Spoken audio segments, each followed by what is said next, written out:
आजच्या वर्धापन दिनाच्या निमित्ताने बोलण्यासाठी शिवसेना नेते भास्कर जाधव आहेत. आपण त्यांच्याकडनं जाणून घेणार आहे. गेले अनेक काळ आपण शिवसेनेसोबत आहेत, मात्र गेल्या 2 वर्षापासून शिवसेनेचे 2 भाग झाले आहेत. 2 वर्धापन दिन साजरे केले जात आहे. काय वाटतंय?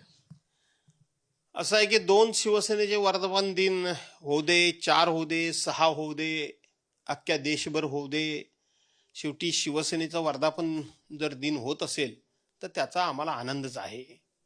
परंतु असली सेना जी आहे ती षण्मुखानंद हॉलमध्ये आमचे पक्षप्रमुख आदरणीय उद्धवसाहेब ठाकरे यांच्या नेतृत्वाखाली जो वर्धापन दिन साजरा करते तो वर्धापन दिन खरा आहे, तो वर्धापन दिन असली आहे, तो वर्धापन दिन हिंदू हृदय सम्राट शिवसेना प्रमुख माननीय बाळासाहेब ठाकरे यांच्या शिवसेनेचा वर्धापन दिन आहे. त्यामुळं आज संपूर्ण देशाचं लक्ष हे षण्मुखानंद हॉलमध्ये होणाऱ्या वर्धापन दिनाच्या कार्यक्रमाकडे आहे. आपण पाहिलं असेल तर सर्वत्र शिंदेच्या शिवसेनेकडून बॅनर लावण्यात आले आहे. खरा वारसा पुढे नेणारी शिवसेना, खरे वाघाची औलाद असलेली शिवसेना, अशा प्रकारचे बॅनर आपण सर्वत्र पाहतोय आहे. आणि दुसरीकडे ठाकरेंच्या शिवसेनेचे बॅनर देखील लागले आहेत. मात्र ठाकरेंच्या शिवसेनेकडून फक्त वर्धापन दिनाच्या शुभेच्छा देण्यात आल्या आहेत. नेमकं कशा प्रकारे आपण याकडे बघताय? असं आहे की जी असली शिवसेना आहे तिला फार काय अशा पद्धतीची नाटकबाजी करण्याची, शेरोशायरी करण्याची, आम्ही वाघाची औलादाव वगैरे वगैरे म्हणण्याची काही गरज नाही. कारण ओरिजिनल वाघ हा आमच्या शिवसेनेबरोबरच आहे. वाघाचे प्रकार अनेक आहेत. बिबट्या वाघ असतो, ब्लॅक टायगर म्हणजे काळा वाघ असतो, कुत्र्या वाघ असतो, मांजऱ्या वाघ असतो, असे वाघाचे अनेक प्रकार आहेत.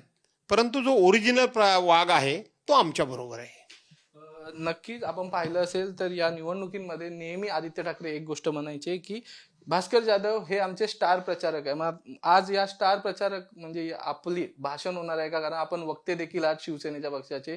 षण्मुखानंद हॉलमध्ये जमणाऱ्या सर्व शिवसैनिकांना आपलं भाषण ऐकायला भेटणार आहेत का? नाही, असं आहे की मी बरेच दिवसापासून बघतोय की शिवसेनेच्या वर्धापन दिनाच्या निमित्तानं मुख्य भाषण हे आमचे पक्षप्रमुख उद्धव साहेबांचंच असतं आणि म्हणून त्यावेळेला काही फार भाषणं नसतात. दुसरी गोष्ट, यावेळेला आमचे नवनिर्वाचित निवडून आलेले खासदार जे आहेत त्यांचा सत्कार सुद्धा आहे. त्यामुळं इथं अत्यंत मर्यादित भाषणं असतील.